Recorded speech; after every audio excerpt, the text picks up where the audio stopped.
où moi je trouve encore une fois que c'est une déclaration lunaire de la part de Kylian Mbappé. Alors, est-ce qu'il a raison ou non? Bien évidemment que quand il parle de plafond de verre, on l'a évoqué toute l'année. Donc nous, on ne va pas être hypocrite.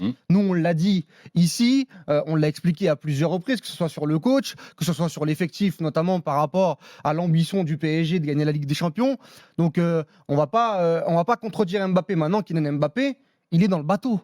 Il est dans le bateau du PSG. Et moi, j'ai le sentiment, en lisant cette interview, que lui, en fait, il fait pas partie du bateau PSG, qu'il n'a pas de responsabilité ni sur le terrain ni en dehors, alors qu'on sait très très bien que lui et sa famille ont eu une très très grande responsabilité sur la saison du PSG, que ce soit sur le terrain ou en dehors, avec des choix très importants, que ce soit la communication ou notamment avec le conseiller sportif, avec Luis Campos.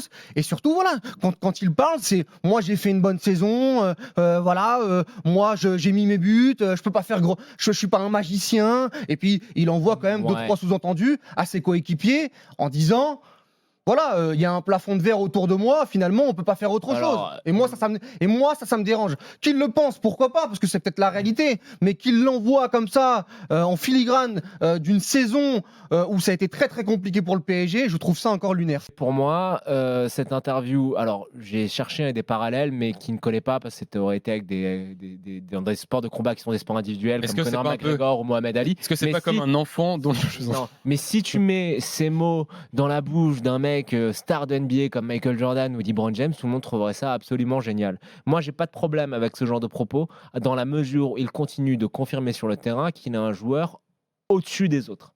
Ça, pour moi, ça me dérange pas. Je préfère ça qu'un mec qui joue la carte de la fausse modestie, etc., etc. Donc, sur ce plan-là de l'interview, pour moi, j'ai absolument rien à dire. Si c'est comme ça qu'il le pense, eh ben, qu'il l'assume, et je trouve ça très, très bien. Et pour te répondre très clairement, moi, je le trouve ni ambitieux, ni prétentieux. Je trouve juste que c'est quelqu'un d'or du commun, un athlète d'or du commun, un talent générationnel, et qu'il a le comportement qui va avec. Donc ça peut choquer certains, ça peut heurter parfois, mais sur ce point-là bien précis, et je peux entendre les arguments de Walid quand on parle du club, de l'institution, etc.